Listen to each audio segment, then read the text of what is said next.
Right. Just a question. I mean, because the cardinals, the 5 cardinals you mentioned and all. 5 pillars. Okay, and, whatever. yeah, and it says that, I mean, like, our public health promotion has been rising and all. Even my mom's radiologist, he said, like, some monies are channeling towards health rather than medical. So, but now and then we're seeing more articles about, like, the obesity, the obesity and all. And people, what is your opinion, like, health promotion has been rising, but it's not really tackling the problem. Okay. So should we have like a system? Okay. Very good point you brought. And just one short question. We have seen like private healthcare system, which actually like I don't want to name it, but some investment rating have said that some private hospital have been like the stocks to buy because they are doing good and they are making lots of money, and we have government system which is very stretched and all. Is there a market in the middle, like the AirAsia of health or anything? And if that's not so, from my opinion, why is that so? And because it helps to cater to those middle class person who can pay a bit more. And okay, I'll take your first question. Is very interesting. This is what we call the knowledge paradox. You know what I mean?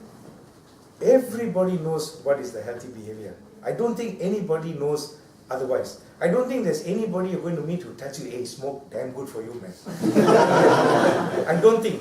I think there's not one Malaysian who will come to you and say, hey, take up smoking, very healthy. I don't think. Similarly, I think we all know, man. And so the information is got, but we're not paying attention to the information. Why? Because now, maybe we got to be creative. Because you not only have to create the carrot, you also sometimes have to do the whip, So you want to create disincentives for bad behavior. Meaning that, for instance, if talking, you got to perhaps have a higher premium. Insurance companies do that.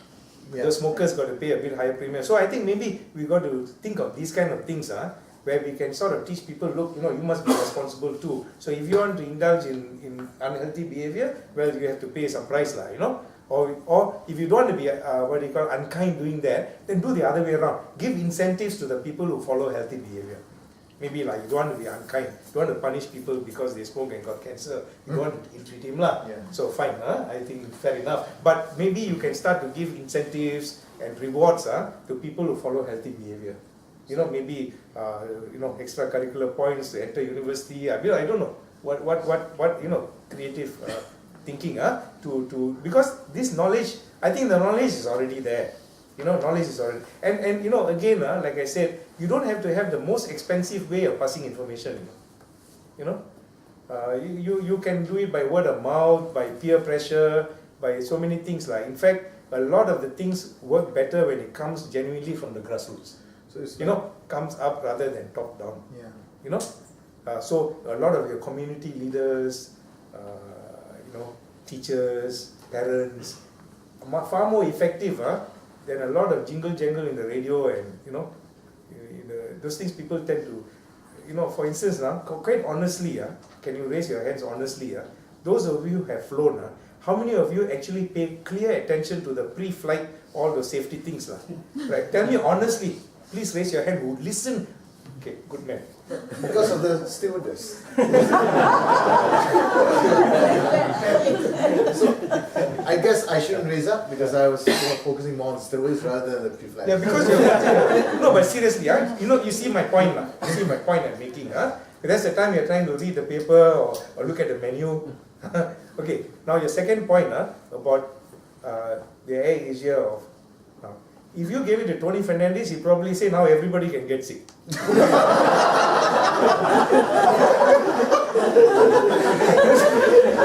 have to carry your own IV bag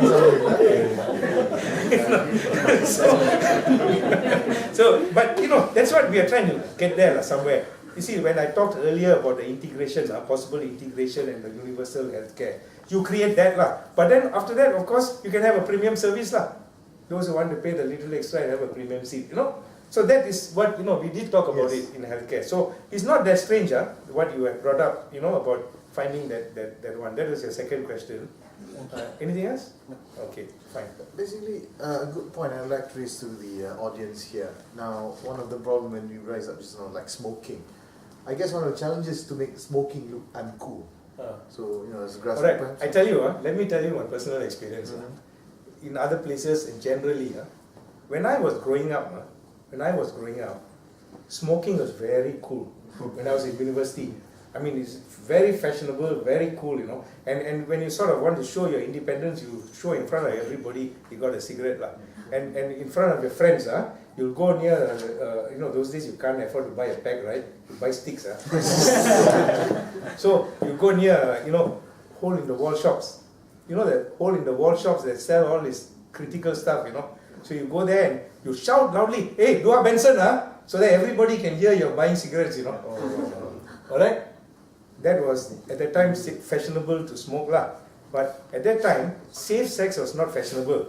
So if you wanted a condom, you will go quietly to the flat and say, and he will read your body language and slip you a condom. Because you don't want anybody to know.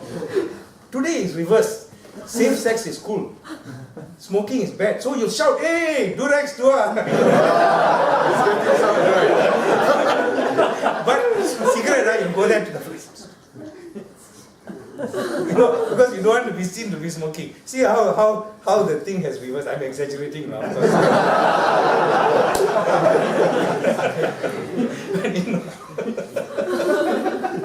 It's a very Yes. front end. I think you mentioned about how the government hospital is overstressed.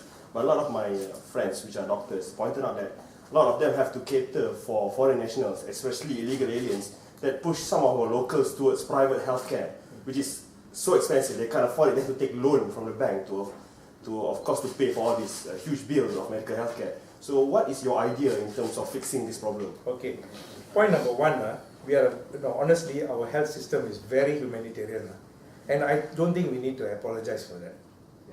I mean, we must have some values. Economics is one thing. But as human beings, when it comes down to that, we have to live by some values. And I can proudly tell you, the Ministry of Health, it lives by those values. They don't discriminate against anybody.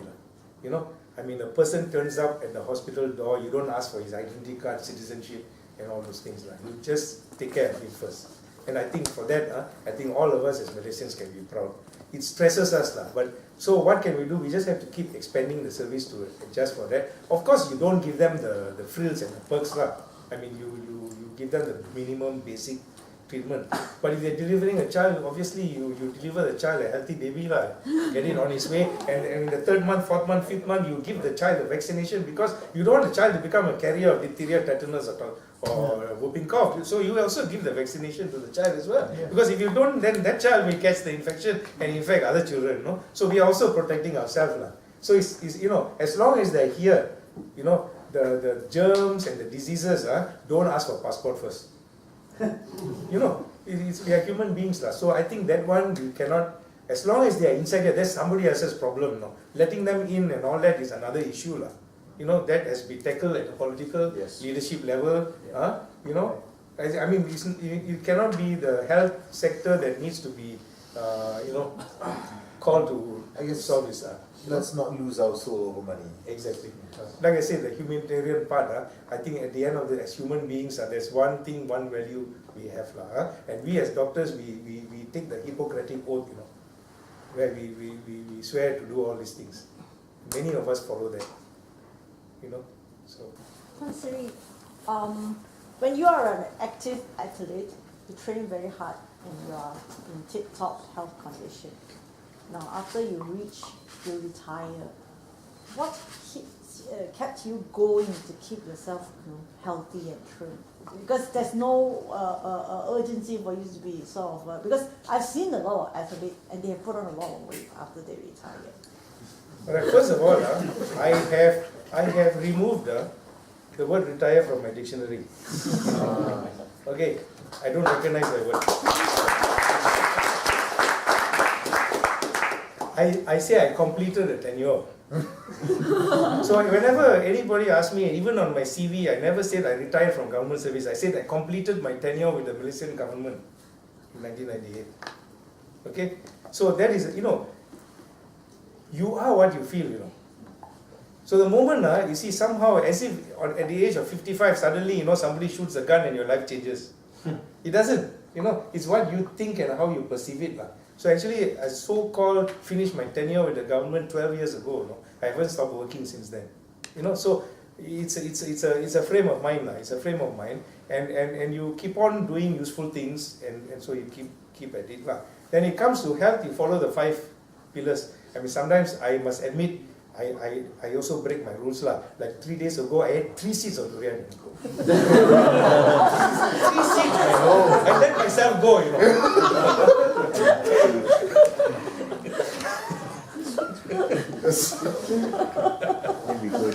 I'm speechless for a while.